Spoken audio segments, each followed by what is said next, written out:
असं घडलं, एकदा एक चिनी साधू होते, मोठे मोठे सत्पुरुष होते, आणि त्यांच्याकडे एक तरुण गेला, साधक गेला. हा प्रश्न विचारतोय, तो प्रश्न विचारतोय, तो प्रश्न विचारतोय, तो प्रश्न विचारतोय. ते म्हणाले, महाराज जरा आमच्या प्रश्नाची उत्तर द्या. ते म्हणाले, बाबा मी आहे म्हातारा, जरा चहा कर, मला जरा मदत कर. त्यांनी चहा केला. तूही घे, मलाही दे. थांब म्हणाले, मी तुला चहा देतो. तू आता केलास, मी देतो तुला. अशी कप्पशी ठेवली आणि त्याने ओतायला सुरुवात केली. ओतायला सुरुवात केल्याबरोबर अर्धा कप झाला, पाऊण कप झाला, पूर्ण कप झाला. बशीमध्ये चहा सांडू लागला आणि शेवटी त्या टेबलावरून खाली सांडू लागला. तो म्हणला, महाराज महाराज महाराज महाराज. तो चहा सांडतोय. नाही म्हणले, तुझ्या प्रश्नाला उत्तर देतोय. तुझं जेवढं पोरलं पूर्वी भरलेलं आहे, जे भरलेलं आहे ते खाली सांडतंय, माझं केव्हा शिरणार? तेव्हा तुझं जे भरलेलं आहे ते पहिलं रिकामं कर, म्हणजे मग माझं शिरायला जागा पडेल. तसं विद्वान होते, ज्ञानी होते, संन्यासी होते, ब्रह्मचारी होते, आत्मनिष्ठ होते, ब्रह्मनिष्ठ होते, पण गोपी नव्हते. गोपी शब्दाचा अर्थ मागे आपल्याला मी सांगितला. गोइंद्रियातून प्रभू प्रेमाचं रसपान जी करते, रसपीते, गोपी. जी रसपीत असते ती गोपी. आणि अशा गोपींना गोकुळामध्ये कुणाचं दर्शन घडलं? निळोबार आपल्या गवळणीमध्ये म्हणाले, शुकादिकाची हृदयीचे ध्यान, आम्हा जोडले हो न करिता साधन, सहजची पाचारिता येतसे धावोनी, प्रेमे आलिंगिता निवेतनु मनो, ऐशा गवळणी त्यानंद भरीता.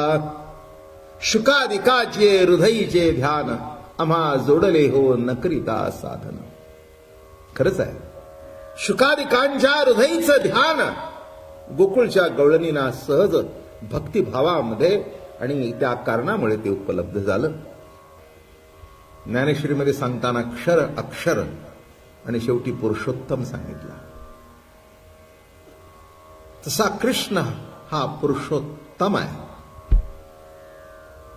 आणि त्या पुरुषोत्तमाचं सगुण साकार दर्शन घडण्याकरता युगन युगम ऋषी मुनी तपश्चर्या करत आले. तपश्चर्या केल्यानंतर जीवनात काहीतरी आश्चर्य घडतं. सोपं नाही आहे परमार्थ. परमार्थ नव्हे लेकुराच्या गोष्टी असं म्हटलंय. हे सत्य आहे, काही चुकीचं वाक्य नाही आहे. पण परिपूर्णतेने अंतःकरणामध्ये जर श्रद्धा असेल तर मला वाटतं सामान्यातल्या सामान्य गोपीला सुद्धा कृष्ण दर्शन घडलं. पण श्रद्धा तितकी निर्मळ, यमुनेच्या पाण्यासारखी निर्मळ, गंगेच्या पाण्यासारखी पवित्र, श्रेष्ठतम असावी लागते. आणि ती श्रद्धा जेव्हा प्रवाहित होते तेव्हा त्या श्रद्धेच्या काठावरच एक दिवस सगुण कृष्ण परमात्म्याचं दर्शन होतं. दर्शन कुणाला होतं? ज्यांचे हांडे रिकामे झालेले आहेत आणि भरून आणण्याकरता यमुनेच्या काठी जातात त्यांना.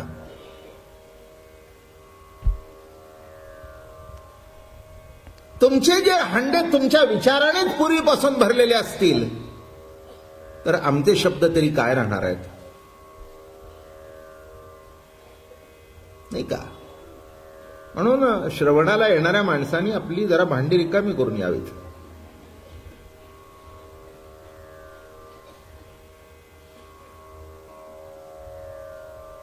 आपल्याला आता रासेपर्यंत पोचायचं आहे.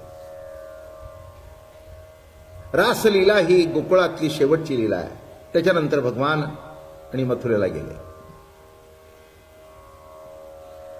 रासलीलेमध्ये सर्वांना तृप्त केलं भगवंताने, गोपींना तृप्त केलं. वृत्ती ही गोपी आहे. गोपी कोण आहे आणि ज्या गोपिका होत्या सांगेन मी आपल्याला थोडं थोडं थोडं. श्रुती स्मृती, मोठे मोठे ऋषी मुनी हे सगळे तिथे गोपी होऊन आले होते. लक्षात घ्या, मोठं आश्चर्यकारक घटना आहे. त्याच्याकरता काल एक एक लीला सांगत आपण पुढे सरकलो. काय काय जायला पाहिजे? अविद्येचा नाश, रजगुणाचा नाश. रजगुण नाहीसा झाल्यानंतर कन्हैया माखन चोरी करतो. एक लक्षात घ्या, हे मोठा गमतीदार विषय आहे. मन विषयाच्या मागे जातं. ते का जातं? कन्हैया त्याची चोरी करत नाही म्हणून.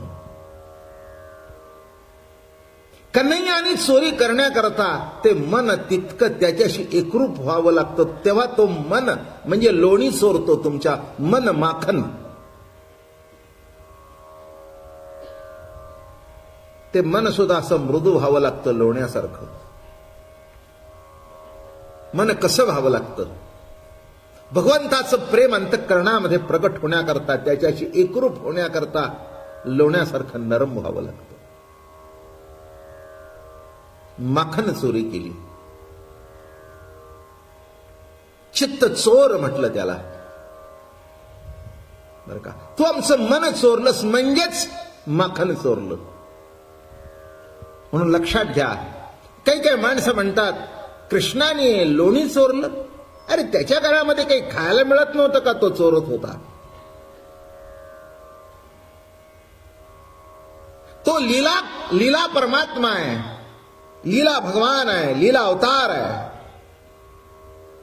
जन्म जन्मांतरापासून ज्यांनी तपश्चर्या केली, याचे भेटी लागे वृत्ती उपवास. सेविली गंगेची तटाके उदास, त्याची सुकृतास याजी आली नेणो घोष हो. याची भेटी लागे वृत्ती उपवास, सेविली गंगेची तटाके उदास. जन्म जन्मांतरापासून कृष्ण परमात्म्याचं दर्शन घडावं म्हणून त्याची उपासना करत होते. आणि त्या उपासनेची फलश्रुती म्हणजे कृष्ण भगवंताचा अवतार. आणि म्हणून असं सांगतात, माखन चोरलं नाही का. तुमचं हृदय सुद्धा मृदू मधुर व्हावं लागतं. देवाची पावलं उठण्याकरता हे बघा, मार्बल जरी असला तरी पावलं उमटत नाहीत. जिथे मृदू मधुर हृदय असतं तिथे पावलं उमटतात. तुम्ही म्हणाल हा मार्बल आम्ही 200 रुपये स्क्वेअर फूटचा आहे. नाही नाही नाही उमटत, नाही उमटत, नाही उमटत. काय तसं तुम्ही म्हणाल मी इतका शिकलेलो आहे, तुम्ही म्हणाल 4 वेद शास्त्र मार्बल आहे, 18 पुराण ग्रनाईट आहे उत्तम, नाही पावलं उमटत. कारण कठीण आहे. हृदय कसं लागतं? मृदू मधुर. काय अंतःकरण कसं लागतं? मुलायम लागतं, मृदू मधुर लागतं.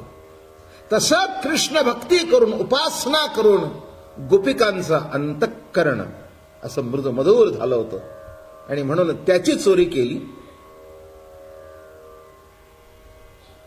काय असतं हे मृदू मवाळ, हे जे मन आहे की नाही, त्याची चोरी करण्याकरता ते मडक्यात अडकलेलं आहे. पण एक गंमत अशी आहे, हे मन कशात अडकलेलं आहे माहितीये का तुम्हाला? आसक्तीच्या मडक्यात अडकलेलं आहे. कशाचं मडकं सांगतोय नीट लक्षात घ्या. आसक्तीचं मडकं. त्या आसक्तीच्या मडक्यात मन अडकल्या कारणाने ते लवकर पोचता येत नव्हतं. म्हणून देव म्हणले हात घालायचा नाही, याला काठी मारून फोडून टाका. आसक्तीचं मडकं फुटलं पाहिजे. एकदा मडकं फुटलं ना की साठवायची जागा संपली. बरं का. आसक्ती संपली की अनासक्ती आली. आणि अजून सांगतो, आसक्ती संपली की विषयांची सक्ती संपली.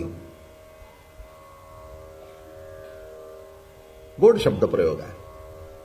आसक्ती संपली की विषयांची सक्ती संपली. आसक्ती आहे म्हणून सक्ती आहे. धन पाहिजे, दौलत पाहिजे, नाव पाहिजे, लौकिक पाहिजे, विषय पाहिजे. आसक्ती आहे. आसक्ती तुमच्यावर सक्ती करते.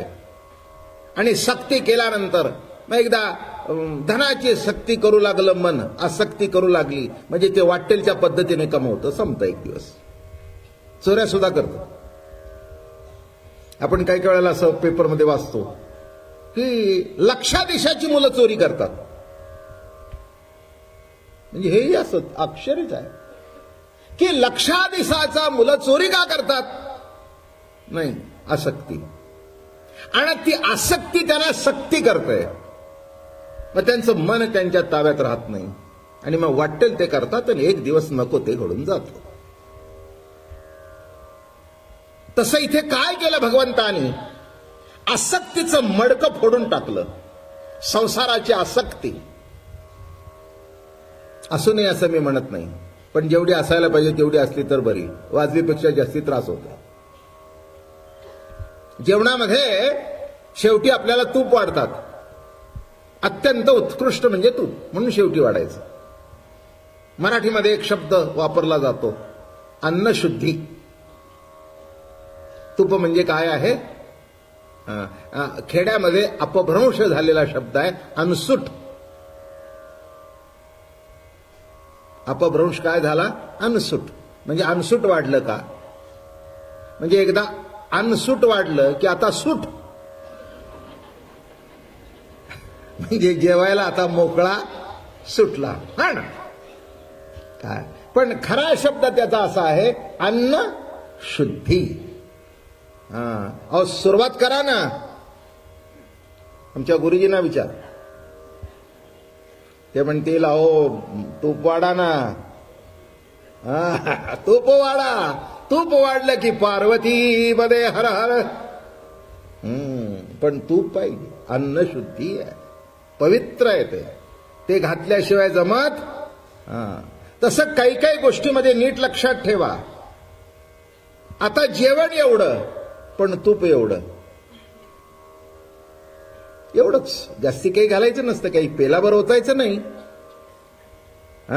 भाताच्या मुदी बरोबर तुपाच्या गोळाची मूठ ठेवायची नसते, बिघडून जाईल. तसं मला म्हणायचंय की एवढी आसक्ती नको, थोडी थोडी ठीक आहे, पण आपण इतकी आसक्त झालो की त्या संसारातून बाहेर पडायला वेळ नाही, यात किंचित सवड नाही. हे काही मी तुम्हाला सांगायची गरज नाहीये. आपण सगळे संसारिक आहोत, त्यामुळे आपला हा अनुभव आहे. त्यातल्या त्यात एक महिनाभर का होईना चमचाभर इकडे येतंय रोज. काय म्हटलं मी? एक महिनाभर एक चमचाभर का होईना संसारातला बाजूला वेळ काढून, बायका स्वयंपाक वगैरे करून, पुरुष अगदी वेळ काढून बरोबर संध्याकाळी 5 मिनिटं अगोदर का होईना, 10 मिनिटं का हजर. म्हणजे त्याच्यातला भाग असा आहे, एवढा संसार असू दे पण एवढी तुपाची धार असली तरी तुमचं संपूर्ण जीवन पवित्र करील. अन्नशुद्धी आहे, अन्नशुद्धी आहे. म्हणून ही कृष्ण कथा कशी आहे, हे भागवत कसा आहे तर अन्नशुद्धी करणारी आहे. कृष्ण नामाने जीवन शुद्ध होतं, जीवन पवित्र होतं. नामे तरला नाही कोण, ऐसा द्यावा निवडून. जगद्गुरु तुकाराम महाराजांनी प्रश्न विचारला, अरे या जगामध्ये असा एक तरी काढा की ज्यांनी नाम घेतलं आणि तो तरला नाही. म्हणून या ठिकाणी कृष्ण चिंतन, कृष्ण स्मरण करण्याकरता आपण येतो. आणि म्हणून म्हटलं मी की आसक्तीचं मडकं फुटल्यानंतर काय झालं? असं आहे, संसाराची आसक्ती नष्ट झाल्याशिवाय प्रभू जीवाच्या हातात सापडत नाही. आपण एक एक पायरी पुढे चाललोय. जास्ती काय अगदी प्रत्येक डिटेलमध्ये सांगत नाही, पण पुढे पुढे सरकत जाऊ. म्हणजे 2 वर्ष जे ऐकलं, कारण आता शेवटी रासलेला आहे. काय काय सुटत गेलं म्हणजे काय काय भेटतं आणि काय काय सोडावं लागतं. अजून एक शब्द नीट वापरतो, सोडावं लागू नाही तर सुटावं. ज्याने सोडलंय तो केव्हा धरेल सांगता येत नाही, आणि ज्याचं सुटलंय त्याला धरण्याचा प्रश्न येत नाही. बरं का, ज्याची दारू सुटली ना तो पुन्हा पित नाही, पण बळजबरीने जर सोडली असेल ना तर हळूच.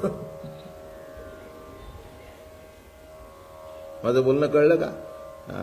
तसं आपोआप सुटावं लागतं. काही काही माणसं वैतागातून संसारातून बाहेर पडतात.